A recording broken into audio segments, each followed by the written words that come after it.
been there though for at least 3 years. Yeah. His daughter works at the build-up. Oh, really? I go, It's a small world. it's a small world. I go, I haven't lived there, but you know what? I can see. I've seen her. She was not how the filter at all. But it's good. Sometimes people need it for certain things. I don't know. I mean, I used to say that.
Hello?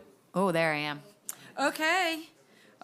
We're going to reconvene this regularly scheduled meeting of the Board of Education on Monday, August the 28th at 7:02 p.m. Please let the record reflect that all board members are present. If I could ask you all to please stand for the Pledge of Allegiance, please.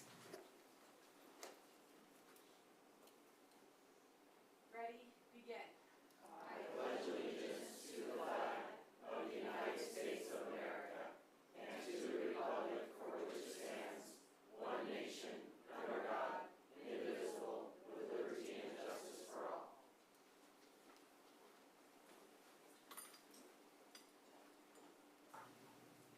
There was no action taken in closed session of this evening.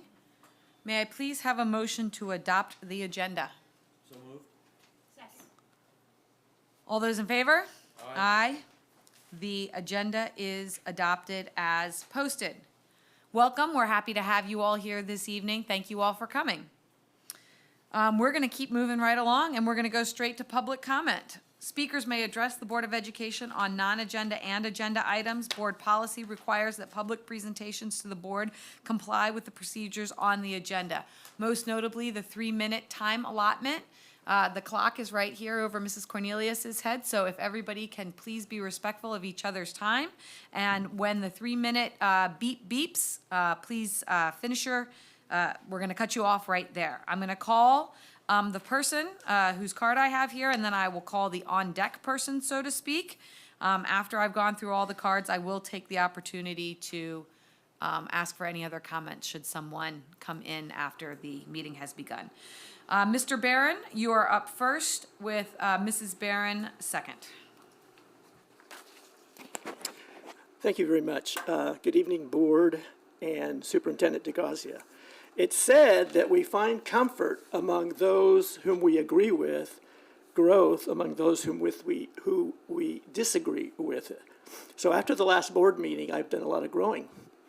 So I haven't changed my mind about the legality and morality of the parental notification policy, but I have learned a lot about the heartfelt concerns about harm that opponents to the policy expressed at the last meeting.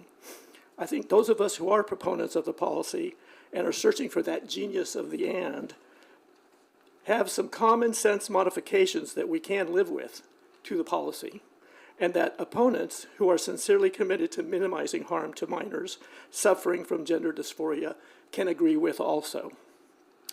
At the appropriate time, we will make the board aware of these modifications, probably at the September 25th meeting or after. We know that this board has directed Dr. DeGrazia to have staff prepare a report on what parental rights policies exist. We look forward to that report at the September 25th meeting. I would like to go on record requesting that this report not be a pitch on why student rights supersede parental rights, or why having a consultation with parents and their child and a professional over that child's suspected gender dysphoria is a priori dangerous for the child. Apparently, or I should say appropriately, this board has promised to report on what policies exist, not a presentation that attempts to convince those of us that are in support of the policy. Let me be clear, our goal at the end of this entire process, as you have lined it out, is to get each board member on record either supporting or opposing the parental notification policy for Glendora Unified. We recognize that there is an assessment process you are following, and we support that process. Ultimately, however, this community deserves to know where each board member stands on this policy. In closing, I would like to request that before or at the September 25th board meeting, this board publish a schedule with actions and deadlines for exactly when you will vote to agendize the topic, when you will announce a workshop, and when you will vote to adopt or not adopt the proposed policy. Basically, a plan. That's all we're asking for. Otherwise, please have the courage to state that this board has no intention of doing any of these things. Be honest with us. Don't give the Glendora community reasons to be suspicious. Thank you.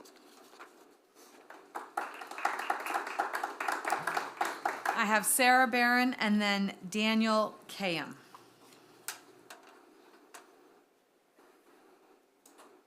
Oh, I'm running. Good evening, Board of Trustees and Dr. DeGracia. The declaration that harm inevitably awaits minors who come out to parents is oft repeated. Nevertheless, the primacy of parental rights is the law of the land.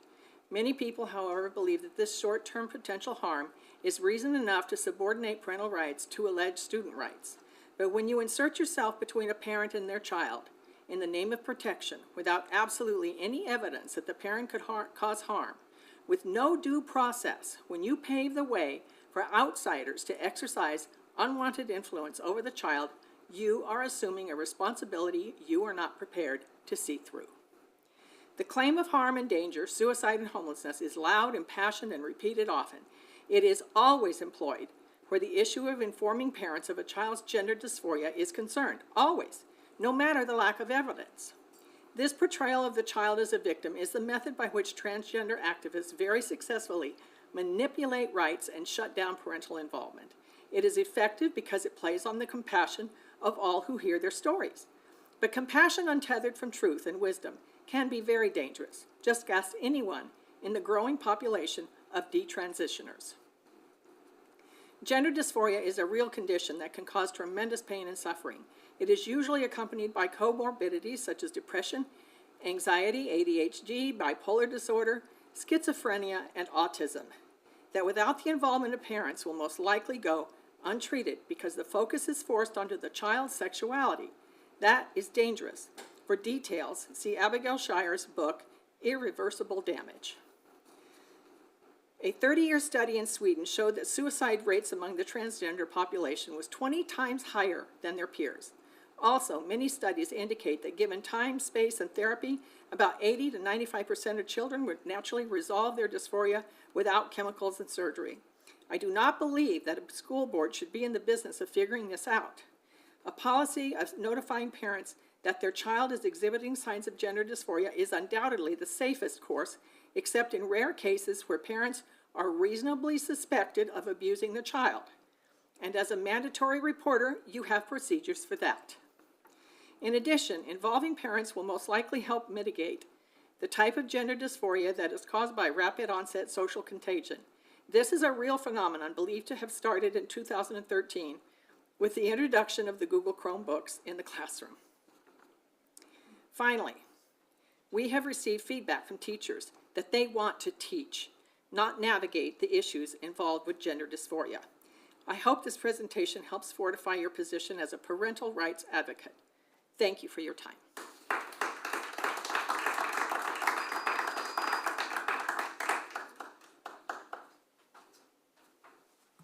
Can you tell me how you say your last name? KM, you hit it right on the head. All right, Perfect. Mr. Kayam, and then Andrea Moncayo.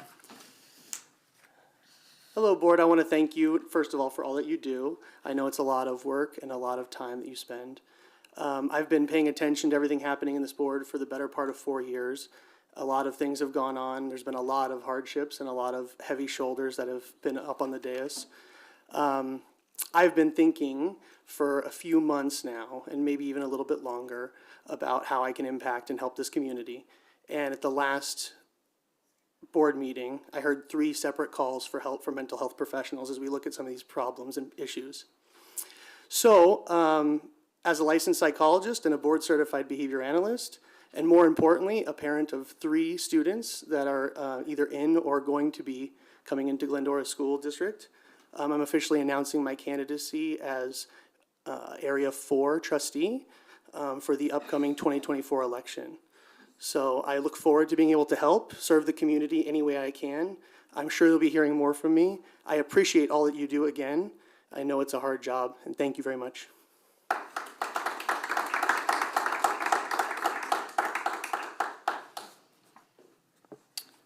Ms. Moncayo, and then Lene Williams. All right, good evening, Board of Trustees and Superintendent DeGracia. My name is Andrea Moncayo. I teach at Sandburg Middle School. It's my 9th year teaching there, and I teach computer elective. So I want to talk tonight about our air conditioning problem at our site. I'm not sure if you guys are aware. I know some of you might be aware, but it is really important that we bring it up to your attention. And I'm the type of person that doesn't really speak up, right, unless it's really important. So I just need you to first feel the urgency in this.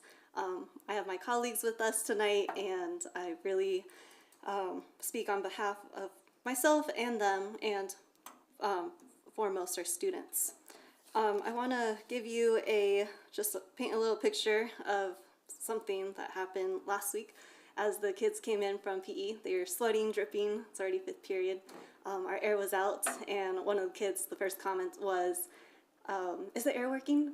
And I said, "No, I'm sorry." And that's not just a one-time thing. That happens a lot, and that's just something I wanted to bring as an example to your attention. We love our students, we love our campus, we're so proud of where we're at, and we just want to continue to retain our students and retain our staff, and we want everyone to be happy. We want our students to come to our classrooms feeling relaxed and ready to learn. And if it's boiling in the classroom, I can promise you they're not feeling that. So it's just a scenario that I need you to be aware of. It's an urgency that you need to hear. Let's see, sorry. And also, I'd like to give this example because it happens to me all the time, where I call it teacher magic, where the computer's not working, and all of a sudden if I come to it, all of a sudden starts to work. And sometimes it feels that way when someone comes to visit our campus. It's like, well, what's the problem? It's working. And it's not. So I just need you to understand it's this teacher magic that you guys probably have when you get onto campus. We're also looking not necessarily for a Band-Aid solution, because it feels that way a lot of times on our campus, where it just seems like, okay, like it'll be up and running soon.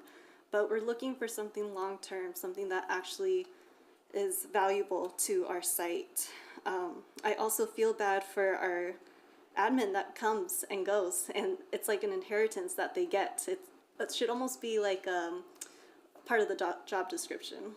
Can you handle getting and receiving so many emails from teachers? And they handle it so well, but at the same time, as a teacher just looking in, I'm like, I feel bad, and it should not be anybody's job in that sense to handle that. So it's important for me to convey that too. So thank you for your time.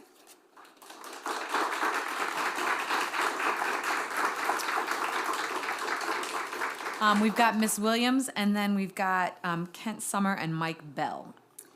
Good evening. I am Lene Williams, a proud member of the Sandburg community. I have 2 daughters at Sandburg. I'm on the PTA board, and I have been a regular substitute for many years in the district. And I'm here tonight with all of our members of the community, staff, parents, to draw attention to the problem with the chiller at Sandburg. I want to express the scope of the issue and engage your help in finding a solution for the betterment of our kids. The chiller is consistently inoperable, creating an environment that is not optimal for our students to learn. You know how hard it is to simply sit in a hot room, so imagine being a middle school student trying to learn in such an environment.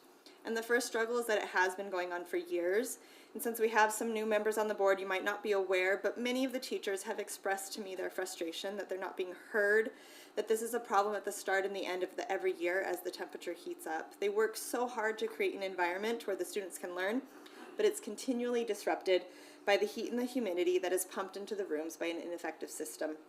One of my kids' classrooms is filled with fans that are distracting and loud, and she complains. Some teachers have moved classes into interior hallways, and others are just sweating it out.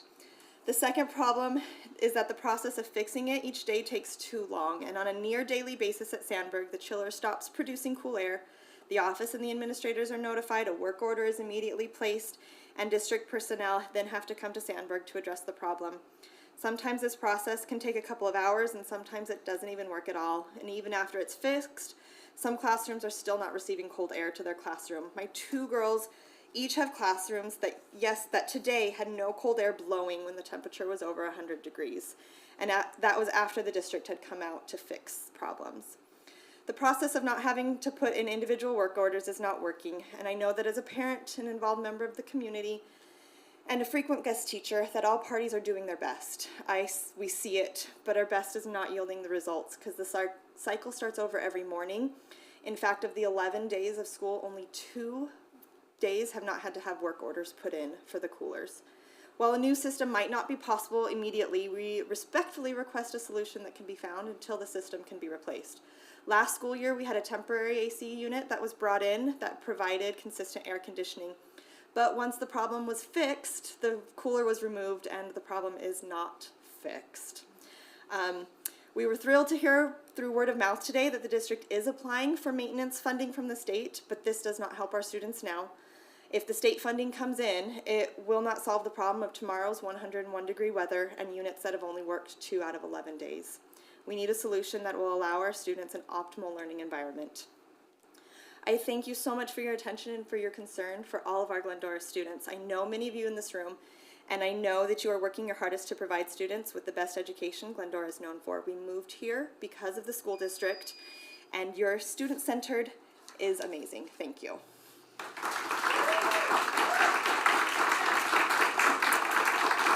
After Mr. Summer and Mr. Bell, Jennifer True. Hi, good evening. Kent Sommer. First things first, we're starting school just a week too early. Can we just push it back?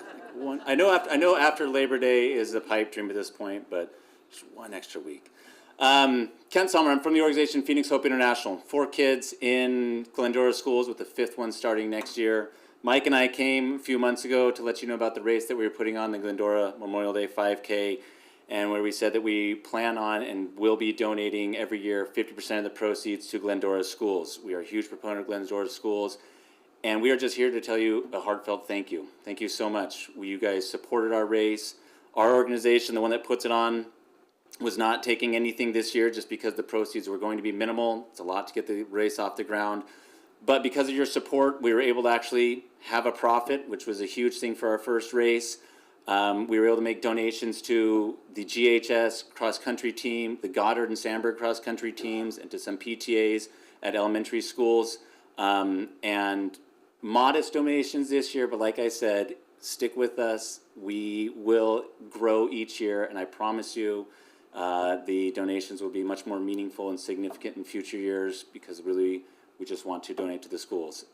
And so again, just wanted to come back and say, really, thank you. We appreciate your support. We know that many of you were there. We know that you guys did a lot to help out the race, and we look forward to continuing this in future years.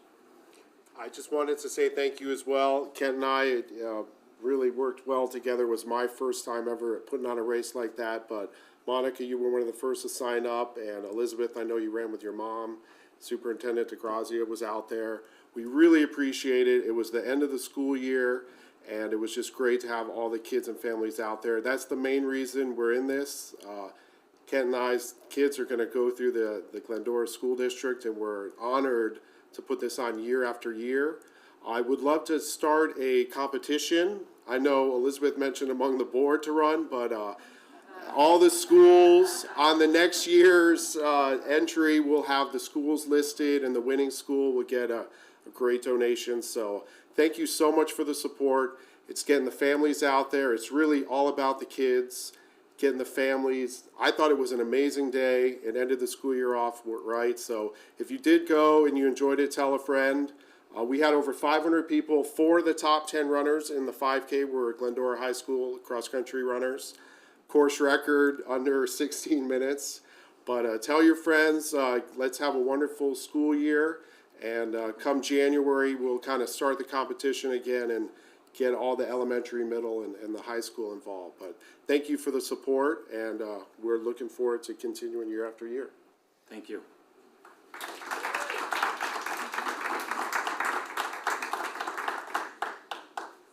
Good evening, and thank you for this opportunity to talk. Sorry, one second. Jennifer True and then Nick Lacey. Sorry. Okay. Yep.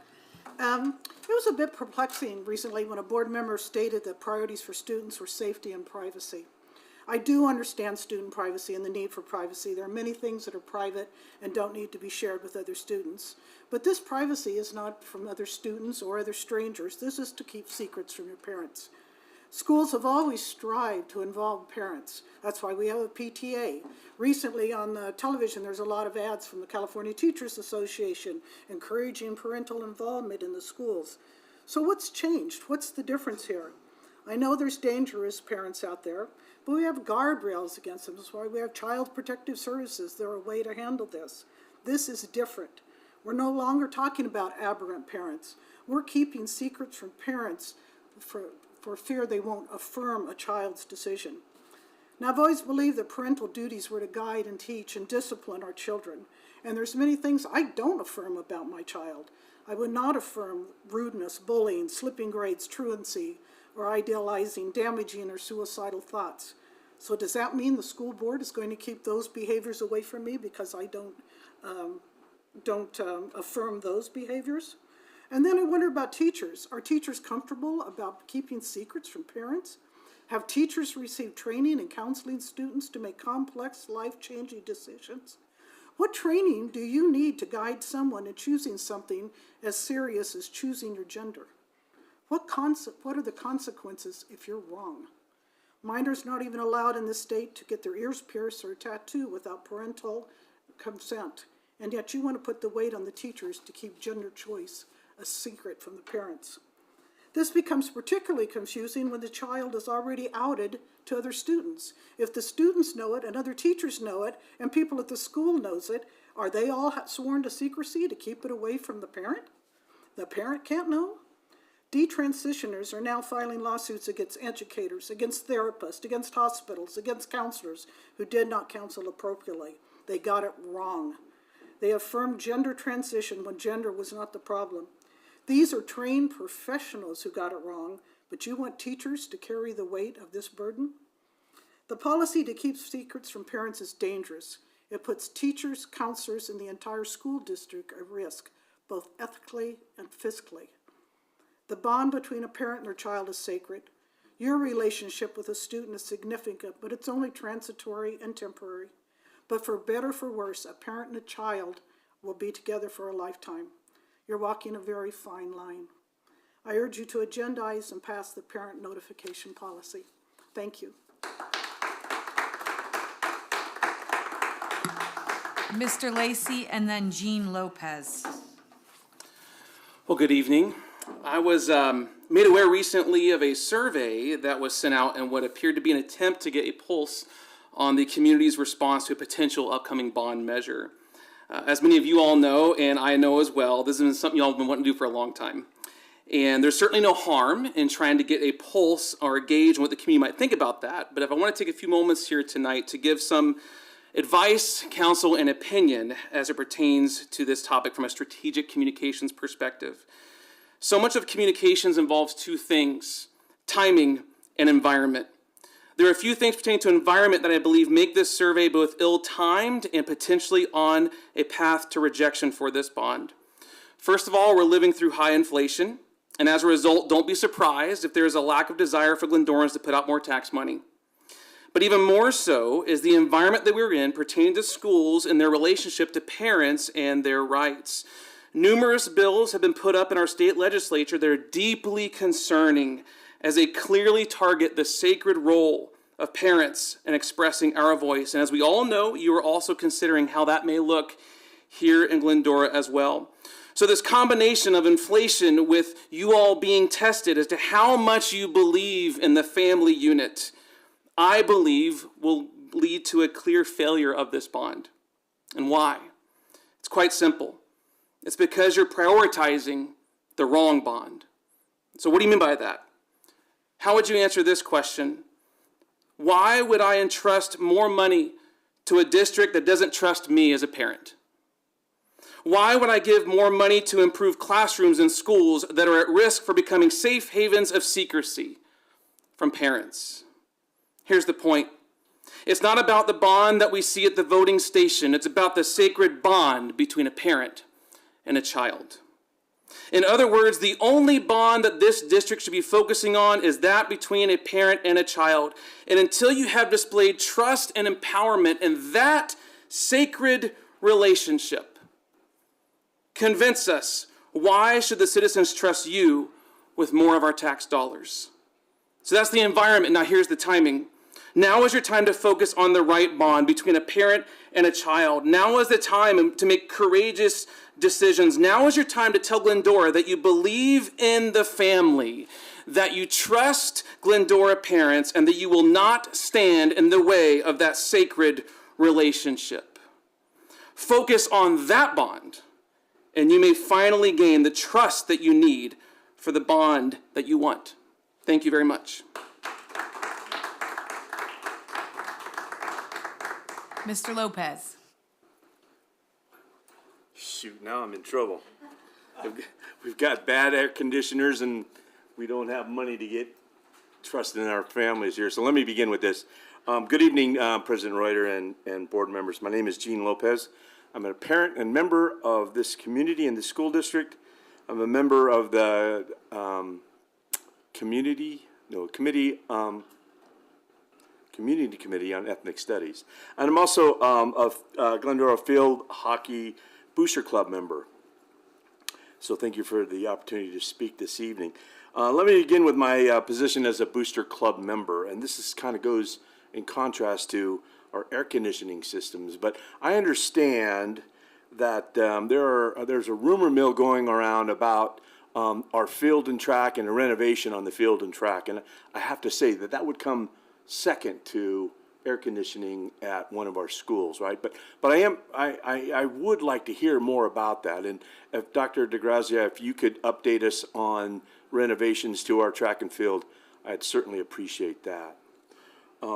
Now let me move to Ethnic Studies Committee. And I don't want to steal any of Dr. Prince's thunder, and she's going to give us a report later this evening.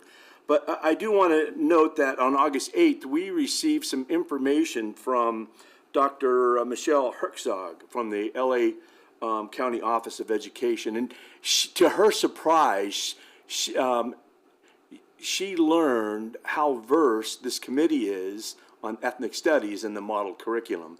And so that was pleasing to all of us members, that what she came to us with, we are already prepared for. And prepared in such a way that we had some additional questions that she may not have been ready for. I mean, she made a comment around critical race theory, and that how critical race theory wasn't really embedded in the model curriculum. I can tell you that it is. And in some of her material that she gave us, it mentioned chapter 3 and chapter 6 where critical race theory was mentioned. So there's some concerns around that. Also, there's some concerns around, and you can see it on my shirt, enjoy capitalism. And so this shirt, on the back of this shirt that you can't see, there's a quote by Winston Churchill. And he said that the inherent vice of capitalism is the unequaled sharing of blessings. And the inherent virtue of socialism is the equal sharing of miseries. And I'm afraid that's going to be true when we get into this curriculum. What the model curriculum says about capitalism is horrific, in my point of view. So we need to take a close look at that. Thank you for your time. Thank you, Mr. Lopez. Those are all the comment cards that I have this evening, but as I stated earlier, if there's anybody who came in a little late and didn't have the opportunity to fill out a comment card, I'll give you that opportunity to speak right now. I'll just ask that you please fill out a comment card. Just giving it a second, letting them think. Okay, it doesn't seem as though we're going to have any other speakers this evening. Thank you all very much for your comments. We sincerely value hearing from the community, our staff members, at every possible opportunity. We're going to move right along to comments from the members of the Board of Education. Mr. Clifford. Thank you, Madam President, and thank you for everyone that spoke tonight. Clearly, I can tell you that the Sandburg people, your voice has been heard, and we're working on that both short-term and long-term, and you'll get an update, but that is very important to this board member. I want to tell the racing people, if they're still here, that my donation will always outpace my physical agility at this age, but I'll still try. I was a good athlete at the appropriate time in my life, but now that I'll be outpaced by a donation there. I want to tell people, so there's no question, I am a parental rights advocate. When you're talking about who's up here, you don't have to guess on that. And I believe in that sacred bond that Nick Lacey talked about, and that was kind of a cool thing that I didn't even think of, so thank you for that. But I want to be clear about that. And I want to say that I was busy this week, busier than Mrs. Clifford wished I was. I had besides work, school opened. We had several events. I won't get into all of them because everyone else will talk about them, but we had a public forum that was scheduled at the same time of some school events, so I tried to get in for the tail end of that. Several back-to-school nights, and I want to tell the site administrators, the teachers, and the counselors what a fabulous showing that was for me, for a business person and a college educator, but to come to our elementary schools and our high school, but it was mostly about elementary schools this week, and to go to the initial meeting that had the site administrator talk to us, the PTA talk to us, the Educational Foundation talk to us, and all the parents. It was just a hustle and bustle that was a lot of fun for me to see, but it was difficult because there was a lot of them. And you always know it's a good event when you can't find parking, right? So we know that there. There were several of those meetings, the last of which was one that was at Whitcomb High School and then Glendora High School, which again, if you have a minute as parents out there to walk any of our campuses, at the time of day when these back-to-school nights are, if you go to the quad of any of our campuses, not only are the people beautiful that are there, but you just have to look out at these majestic mountains that we have and the greenery that's around all of our schools and contrast that to other schools. And I have to tell you that I feel good about the opportunity that our students are going to have this year. I feel confident that our administrators are in a great place. They were so enthusiastic and passionate from TK all the way through high school. The parents looked, every school that I went to, a parent told me it was their favorite school. So what does that say, right? Everybody's pleased where they're at, and as board members, we got a lot of phone calls too. Some people were happy or not happy with where their kids are placed, and they wanted, a special thing here and there. And I want to say that our staff and our administration worked with every exception that they could to try to make sure that siblings were kept together. There's a lot of things going on. So thank you for your patience. Thank you for everyone that showed up tonight. We really appreciate that feedback, and I'll turn it over back to you. Thank you, Mrs. Garcia. Good evening once again to our community members, and a special thank you to those that spoke tonight. I want our teachers from Sandburg to know that yes, we hear you, we are aware, and there's a lot going on behind. Dr. DeGrazia will give you updates, and we're listening, and we 100% do not want our kids or you trying to learn and teach in a 100-degree room. That is just not okay. So thank you for bringing that to our attention. Thank you for coming here and speaking and making sure that we're aware of the urgency. I appreciate that. Back to school is in full swing. As a parent, as a board member, as a community volunteer, I am so happy to see that hustle and bustle. Back to school nights have been nothing but fun. It's one of those things that I truly enjoy, not only as a parent, but as a community member, to be able to chat with our teachers, our administrators, our parents, and our students. More importantly, that's very special to me, so that's always fun. I want to give a special shout out to Mrs. Norrell at the high school for taking a chance and creating a new tradition at GHS with the Get On Board and the shirts. I know there was a little pushback from the kids, but they wore their shirts, and I was very proud of them. Gary didn't wear his. I do have to point that out. This is my fault. I'll take the heat for that. I didn't say wear this tomorrow. And Gary had to go to work, so I give you had to go to work. Everybody else I at know. work did not appreciate the T-shirt, but I will wear it Next time. Anything other than black? No. As a board, we brought 2,500 donut holes, and we gave every single one of those donut holes out, which was a lot of fun.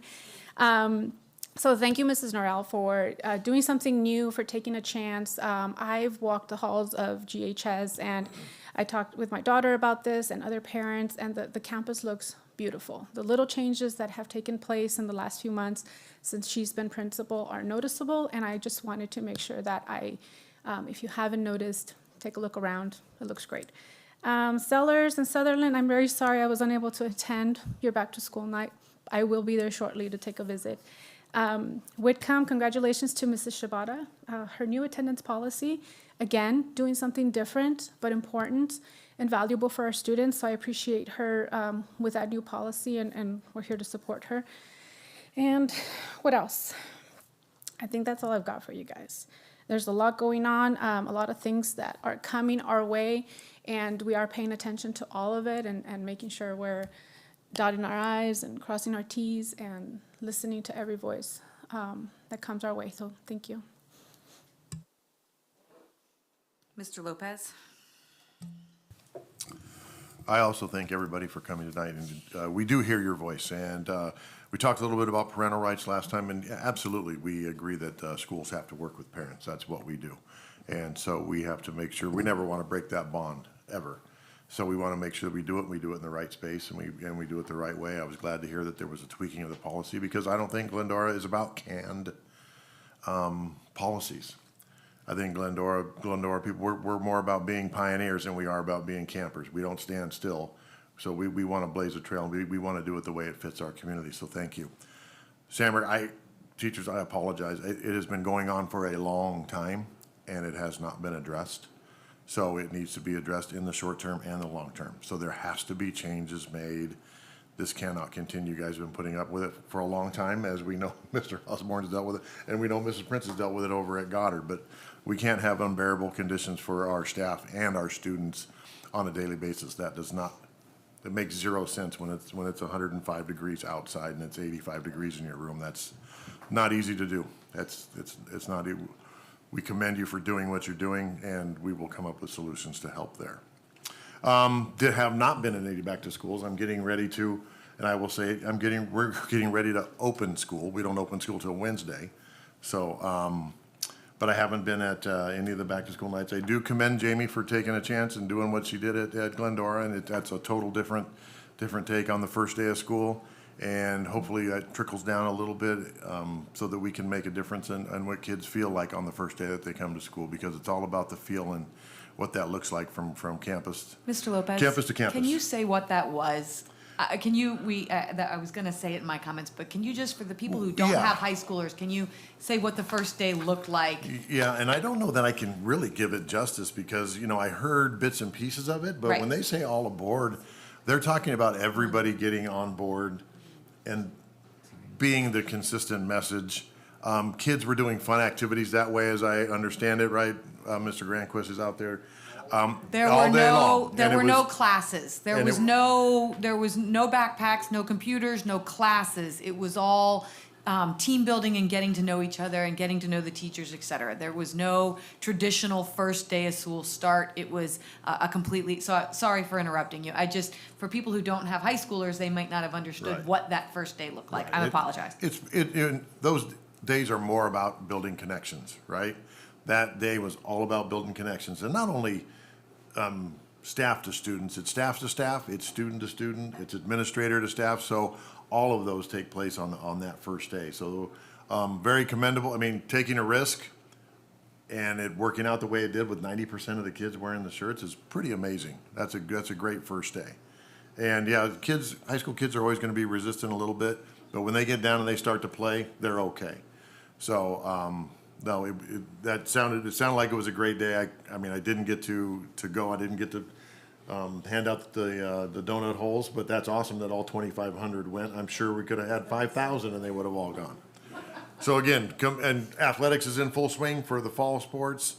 So it's always good when everything starts and everything is going well. So I commend everybody in our district, all of our administrators, all of our staff, and our students for the first couple weeks of school. Mrs. Merkley. Yay. Yeah, I really enjoyed passing out those donuts, but especially seeing the campus, Glendora High School campus, painted red. The doors, it's such a gorgeous, my favorite color. It just looks so fresh and crisp. And I can feel your pain, Sandberg. I grew up in Texas, well, through 6th grade. And I remember in 1st grade, the one thing I remember is I had long, long hair. I had 2 bobby pins in my hair, and my friend trying to pin my hair up after lunch recess with 2 bobby pins. And I remember how hot it was but nobody had air conditioning. So it's like we weren't acclimated, we were acclimated to the heat, but still, I remember that. And that's been a very long time. Let's see. Oh, okay. I've been to a few back to school nights and I've really enjoyed it. One thing, my grandson started kindergarten at La Fetra, and his teacher said she doesn't believe in homework, which is good. We read to him every day. My daughter doesn't. And then I went to another one and they were talking about homework for kindergarten, so it was optional. And then a friend I heard, he was talking about his granddaughter coming home from another school and saying, I'm never doing homework again from kindergarten. I don't know. Anyway, we have different policies throughout, I guess. But this is important. Mark your calendars for February 2nd. It's Wickham High School's Ladies' Night Out. I know, we're on top of it. The theme is Breakfast at Tiffany's, talking about quiche. Going to wear black with pearls. It should be fun. So that's all I have. Thank you very much. I want to echo similar sentiments to my colleagues as far as both convocation, attending convocation, where every staff, every employee in the district comes together the day before school starts to kick off the school year. And it's informational, but it's also, we started the morning off with a little bit of professional development in our theme this year with the people first culture. And I think it was really, I think Mr. Boyd had a lot of really great suggestions about, we've got a lot of new staff this year, and how to connect with each other, how to connect with our students, how to connect with our administrators. I think that connection really is very important. And then it spilled over into Glendora High School's first day. And I do think that that's a really great way to start the year, and hope that other schools will consider adopting that same first day strategy of really taking the edge off and getting to know each other, because as I said in my comments last time, it's easier to do hard work when people really know each other and trust each other, and building those connections goes a long way with that. Sandberg staff, thanks for coming. We know it's a problem. We talked about it in closed session. We're going to get an update from Dr. DeGrazia, but your point is well taken that all the strategies in the world for the future are great, but what are we going to do tomorrow when it's 102 degrees? Like, I hear you. I don't know if you all have met my new friend up front here, Mr. Anthony Parada. Sorry, buddy. We got to know each other, and but he is our new chief of maintenance and operations, and I saw him taking copious notes, and if you haven't met him before, I know that he would be happy to meet you. Shake your hand, find out what your room number is, and I'm not trying to put you in the spot. Look how happy he is right now.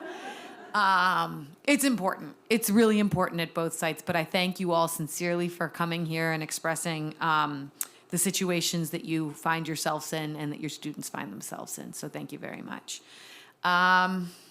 I think with that, I'm going to turn it over to you, sir. Thank you.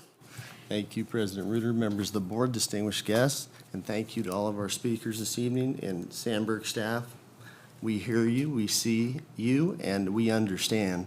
I know that Mr. Osborne, Dr. Prince, and myself can speak from personal experience, too much personal experience over many, many years, not only leading the site that had those issues, Goddard and Sandberg both.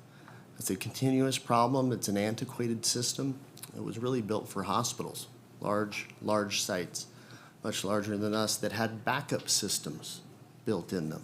There is no backup system built in. Backup system is us calling maintenance, someone resetting, babysitting the equipment. I know I didn't receive emails for many other topics that reached the level of air conditioning than that topic itself during my time as middle school principal at Goddard, and I think Mr. Osborne and Dr. Prince would say the same as they headed up Sandberg and Goddard themselves. So if we need to bring in individual units to cool rooms, we will. We will continue to monitor the system. I know there was much maintenance done over the summer as far as equipment, filters, materials, et cetera. The temporary system was efficient as it ran last year at great expense, but it ran and it ran well. And if the system can't function, that's something we would need to consider as well.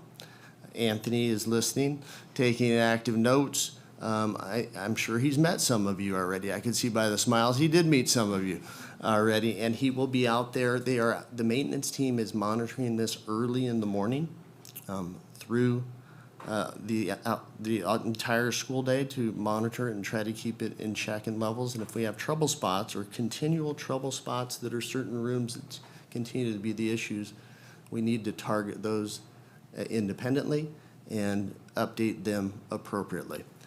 Ms. Vacker, anything else to add? Legislative ask.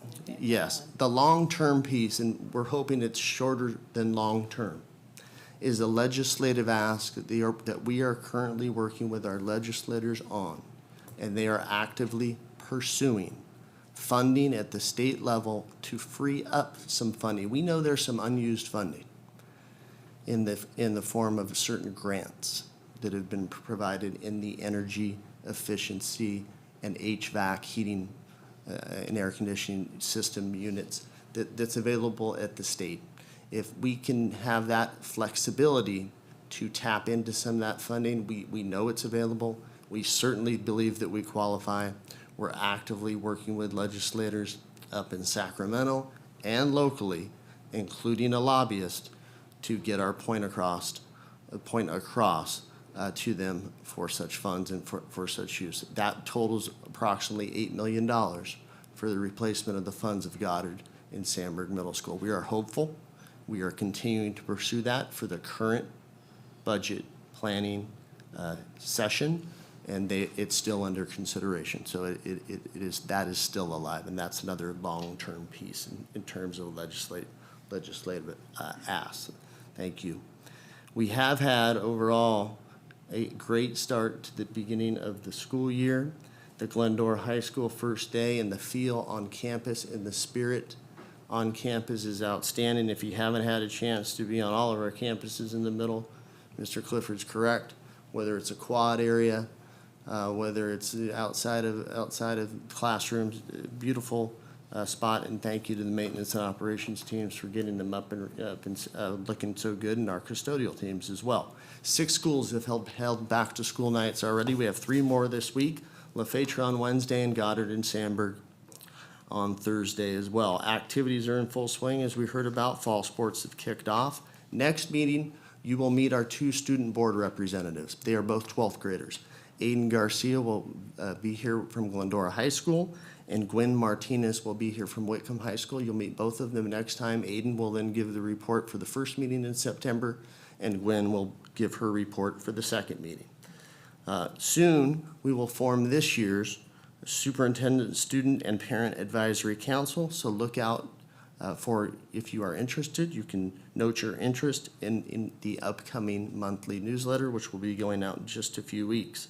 First meetings for the 23-24 school year for both groups will be held in the month of September. In terms of safety, I know the Glendora Police Department has been around with the Safe Driving Pledge. And it's always important to recall this. I know they passed out flyers and such, and it says, join the Glendora Police Department, the Glendora Unified School District, and the Charter Oak Unified School District to pledge to keep our children safe around the schools this school year. The Glendora Safe Driving Pledge encourages drivers to drive safely around all schools in the city. At the beginning of the 23-24 school year, drivers can pledge to the City of Glendora website to drive safely, and it's under Make the Pledge, www.safedrivingpledge.org. You can go there and sign up. That is available throughout the year, and we appreciate your cooperation and the collaboration with the Glendora Police Department as they have remodeled and improved and renovated sidewalks and crosswalks around the city. And they certainly get your attention, and we need to keep our attention and focus throughout the year, all year long, to ensure everyone's safety. Do want to make a note about absenteeism. It is a focus of the district this year to improve our attendance rates. All districts over the last few years have decreased in attendance rates. For example, in a few years prior to COVID, our attendance rate in the Glendora Unified School District was one of the highest in San Gabriel Valley. It was 97%. Since that time, it's dipped to about 92% of a consistent attendance. This year, to start the year, attendance rates are certainly up, and we are hopeful that they will continue. But we do note the importance of continuing to attend on a daily basis. You can't learn if you're not here. We are eager to see how legislative changes may come down the road as to how schools are funded in terms of enrollment versus attendance.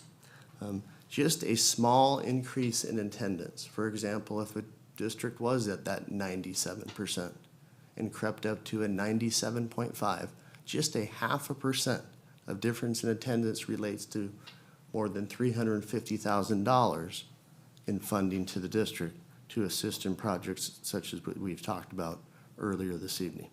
So with that, we'll have that focus amongst many others throughout the district this year, and we'll look forward to an outstanding 23-24 school year. Thank you.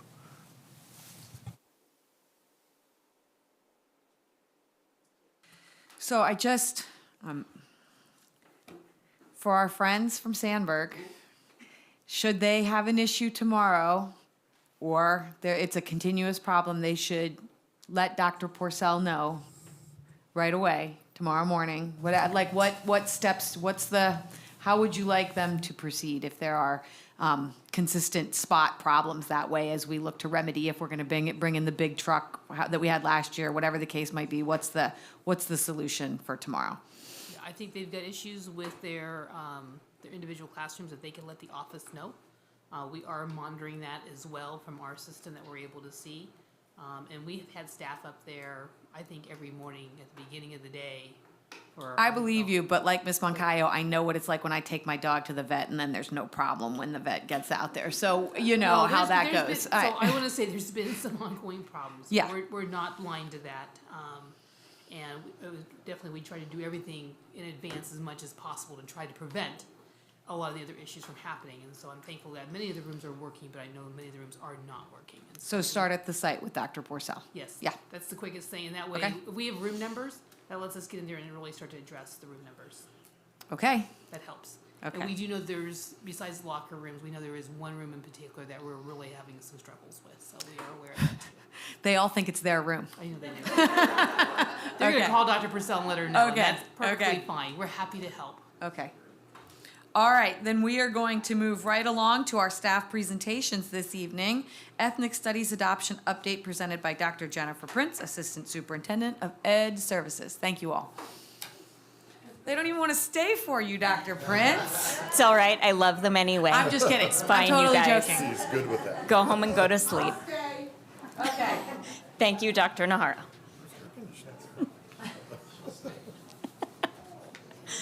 Okay, so for our update on AB 101, our Ethnic Studies Adoption Update, where we are in the process, looking at the legislative background, we have, to give some background, you had AB 2016, which was what instructed the model curriculum to be developed. This also, oh, thank you, that will be much easier. It's kind of a misnomer with the model curriculum in talking to a lot of different, including our LACO person, that really it's more of a guideline or a framework. It's not necessarily, model curriculum title is a little misleading. It's not necessarily a curriculum you would take and use out of the can as a curriculum for these classes. So there was a first draft that was actually rejected, and it has been ordered that districts will not use this. So we're very cognizant of that. Then there was a second draft that was approved in 2021. That is what we are supposed to sort of use as a framework for guidance. And then AB 101 was actually signed in 2021. This says that during the 25-26 school year, that is your pilot year. So that's when they want it in place at your schools so that students can start taking that. And then you have some time to look at it, get feedback as you're going through that process to refine it. It must be in place as a graduation requirement for our students in 29-30. So the class of 2030, this is a requirement before they graduate. And the minimum is a one-semester class. There are lots of different programs. We're in the process of looking at a variety of those with our teacher team, but that is the minimum, that is one semester. Oh, it is going to work. Okay, so the guidelines with the model curriculum is that you have the 4 primary groups that need to be addressed. So making sure you are looking at African American, Latino, Asian American, and Pacific Islander, and American Indian. But there's also inclusion for other ethnicities as appropriate within your district. So one of the things we are looking at, that we looked at both with our community committee and our teacher committee, is the GUSD makeup. So this is from DataQuest 22-23. So this was last year's. It hasn't been updated yet. But you can see what our makeup here is in GUSD. So we kind of keep that in perspective so that we can make sure what we're picking is right for our community as we develop, choose, create, whatever the case may be as our teacher team gets further into this. So our adoption process, we are going by, just like we would with our textbook adoptions, like we recently did, our board policies when we're adopting. So we have our teacher adoption committee. This was volunteer teachers from content areas. It is primarily from our secondary, so 9th through 12th grade, primarily social sciences and English teachers. We do have an elementary rep. We did have a middle school rep. We are happy to take any others. We were talking about the teacher committee had asked especially to look at bringing in some VAPA, some of our visual and performing arts teachers, so that we have more options in the future for how do we want to create this? What does it look like for Glendora in the long run? So if there are other teachers out there, most of them just walked away. If there are other teachers out there who still want to join the committee, especially getting a hold of me, send me an email. We have a 3-day training that's coming up that would be really wonderful to get them involved in, if any more. At this point, our team has 10 teachers and 4 administrators on it. So our next steps with this, going through the adoption process. So we are actually partway through this. We have our trainings and discussion.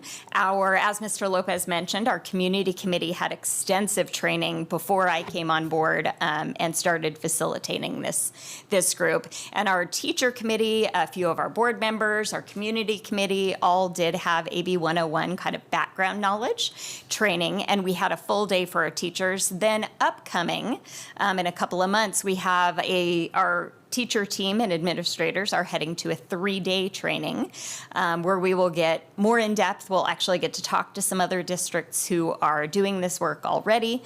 We'll get to look at what types of curriculum they're using, ask them questions about why did you select this? How does this part work? And really get to kind of dig into those conversations with people who are already living it, as well as getting the training. So we're excited about that.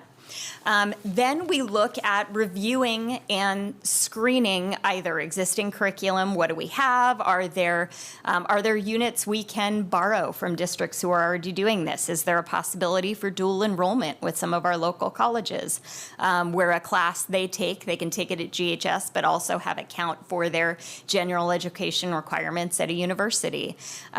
Do we need to look and develop some of it ourselves, or is it a combination of all of the above? So we're looking at that process to see what can we curate, what can we collaborate with others on, and what do we need to create ourselves during this process to make sure that we have a curriculum that's right, that meets AB 101, and is right for our students in our community here. as we go through that process and we find the units, that's where we bring in our community committee and our student committee that is going to be developed. Our community committee has, let's see, we have 13 people on there right now. 11 parents, one of the teacher reps that is also on the teacher committee, and one high school student who is on that and has provided really great insights. So as we look at those units, those two committees will provide feedback, provide suggestions, give us insights, and then we'll take that back to the teacher committee to look at potential revisions with that. And then in the end, of course, it's always the continuation of the process. We will have, once everything is done, we have our teacher consensus going. They say, yes, this is what we're comfortable putting forth before the board. We'll have a public viewing. That allows anyone in the community to come forward to be able to look and provide feedback. And then we would, when we present those recommendations to the board for a vote, we would bring not only the materials as well as information from the teacher committee, but also feedback from the community committee, the student committee, and the open public preview feedback that was available before the board would vote on that. And of course, you guys know that if the board says yes, we go forth. If the board says nope, we revise and revisit. So, ongoing process with that. So our next steps, we have this upcoming training, 3 days in October for our teacher team. Again, if there's any more teachers who would like to join that team, they are welcome. Thus far, we've had a great consensus with our volunteers. They've been gung-ho, really digging into the process. We would like to go visit and observe some other programs as we look and we see, for example, so far we're looking at with a 25-26 implementation and really not a lot. It's not a implementation for the pilot. There isn't a textbook out there that we can just pilot a few and adopt in a one-year process. So we're really looking at this point, we're thinking a one-semester elective. Obviously a mandatory elective, but it gives you elective credits. But the team had also talked about really wanting choices out in the future, and that was one of the reasons to try to recruit more of like our VAPA teachers and different teachers that we might be able to spread it out and have some choices for our students as they're going through this process of which class or which pathway they want to take. Previewing available materials and programs that are out there, outlining the needed materials we have that we can't find ready-made. So that might be some to supplement what's already out there. It might be all of them are created from our teachers. Then we proceed with the feedback and adoption process that I already outlined, looking for that 25-26 pilot class to be offered so that we can have it for our 29-30 graduates to have that completed course for AB 101 compliance. So it's a 5-year pilot. That's a long pilot. It is, yeah. So at least, I mean, there's kind of a time crunch on the getting the pilot going, but the good thing is you have a number of years to really fine tune it and make it work because there's so many other things in play behind the scenes. There's a lot of it is what's the right curriculum? What are the right themes? What are the right topics? Are we making sure we're meeting the needs of our GUSD communities?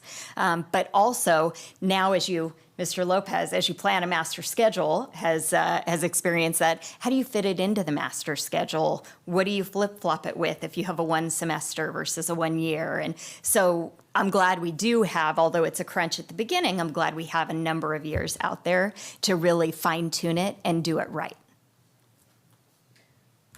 We just adopted the next generation science standards. How long were those piloted? Just to give people a frame of reference, like when the teachers were getting a hold of the different textbooks, and you're like a traditional adoption program, and that's for subjects that sort of already exist, if you will, right? Like what's typical?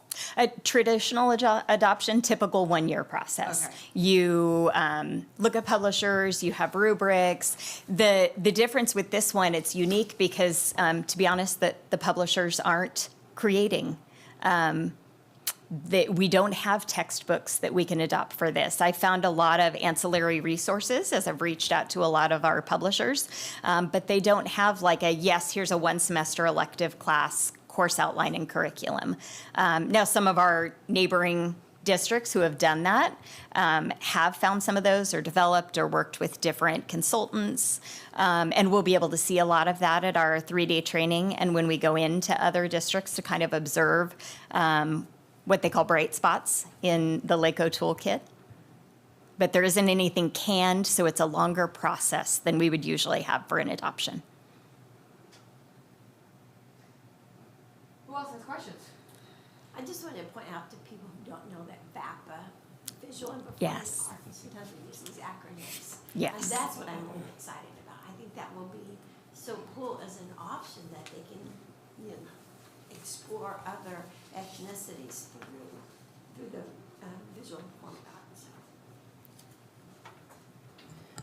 Thank you. That was very thorough, and I appreciate that clarity, because, you know, when you're not in education, it's difficult to understand that adoption process, so I appreciate you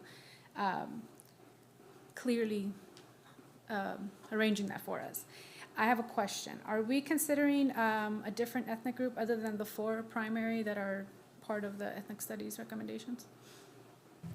Well, it's, as you're looking at each of the communities, one we had talked about, so there were particular conversations like researching our own indigenous populations, not just as a whole, but which indigenous populations were here in Glendora, and really developing units that are straight with our community. Another, there was talk, and it is in there, Asian American, our Japanese.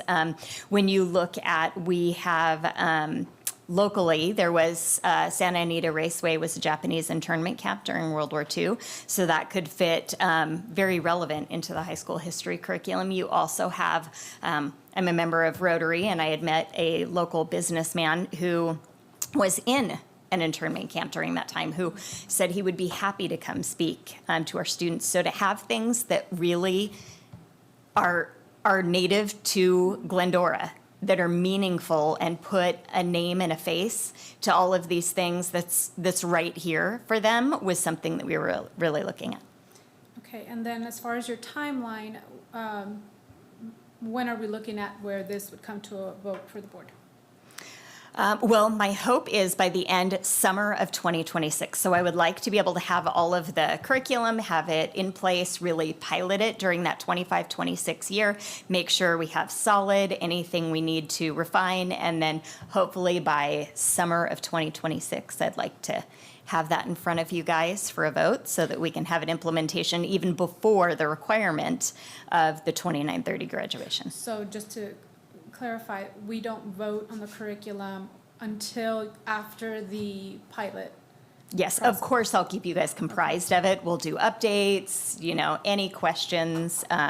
We can absolutely do that, but the actual vote would be after the pilot. That may make sure we really fine tune it and have a great, but of course, the board would have preview prior to that. Thank you.